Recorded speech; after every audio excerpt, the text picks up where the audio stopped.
Welcome back to TAO, where we bring you stories that challenge perceptions and celebrate resilience.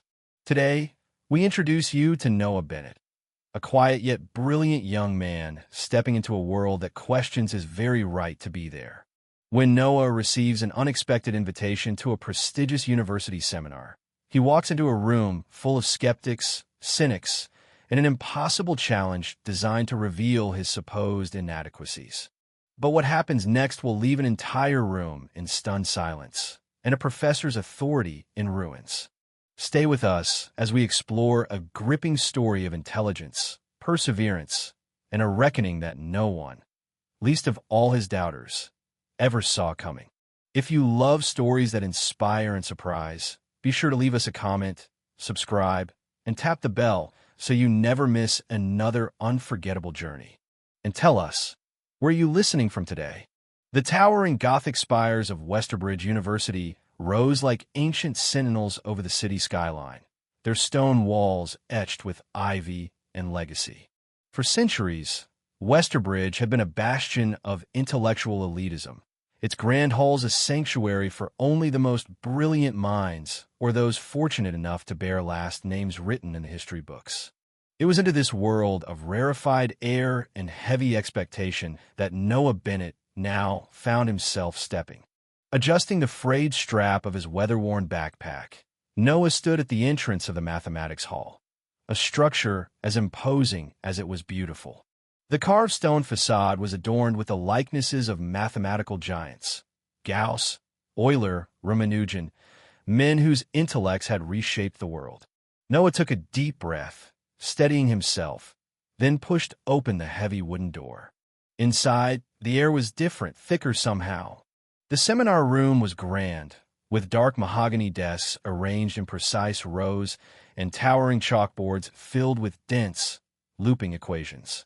Sunlight streamed through tall, arched windows, casting long shadows across the polished floors. But despite its beauty, the room was heavy with something less inviting: judgment. Eyes turned toward him, some curious, others openly dismissive. Among them were Caleb Winslow and Nathan Reed, two graduate students known as much for their sharp intellect as for their sharper tongues. Their tailored blazers and easy arrogance marked them as fixtures in this place. Caleb leaned toward Nathan, muttering under his breath. Didn't know they were letting charity cases in this year. Nathan chuckled dryly. Maybe they're short a janitor. Noah heard them. He always did. But he learned long ago that responding to people like them only validated their smallness. Instead, he found an empty seat at the back of the room, pulled out his battered leather notebook, the same one his mother had given him before he left home, and ran his fingers over its worn cover. It was more than a notebook. It was a promise, a reminder of sacrifices made and dreams still to be realized. The room fell quiet as the front door swung open. Dr. Julian Mercer strode in, his very presence commanding. Tall, lean, and severe, Mercer was a man whose reputation preceded him. Brilliant, unyielding, and merciless in his pursuit of academic excellence.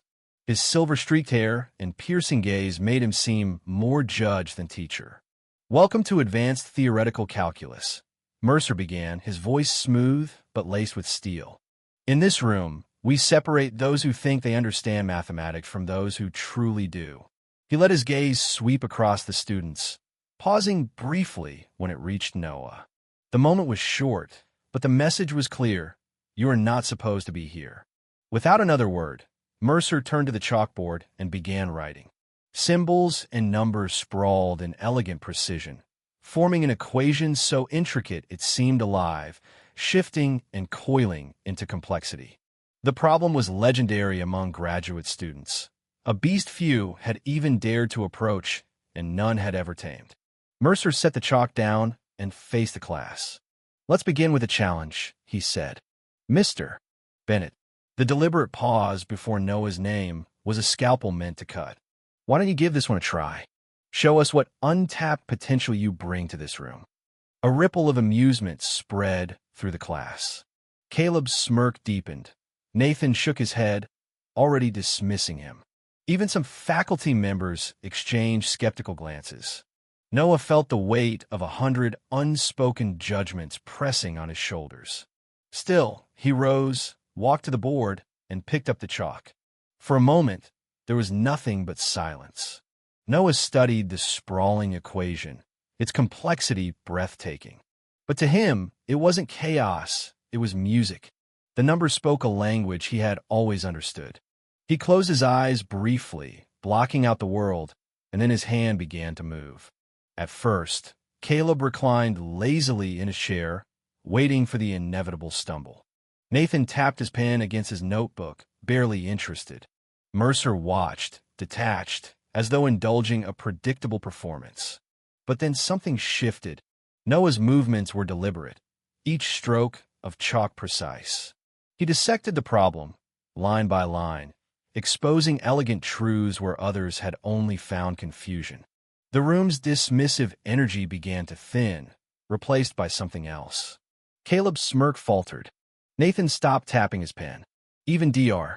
Elaine Hawthorne, one of Mercer's senior colleagues known for her silence, leaned forward in her seat, her expression tightening with focus. "Wait," Caleb muttered. That actually makes sense." Nathan swallowed, but said nothing. His silence spoke volumes. Noah continued, his chalk dancing across the board, revealing patterns others had missed for years. And then, after what felt like an eternity, he finished. He underlined his answer, set down the chalk, and turned to face the room. Absolute silence. Mercer stepped forward, scrutinizing every line. His sharp eyes searched for a flaw, an error, something to tear down. But there was nothing. "Impossible," he breathed.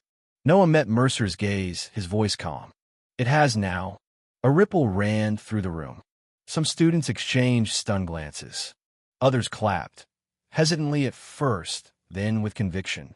Dr. Hawthorne's lips parted, but she couldn't seem to find words.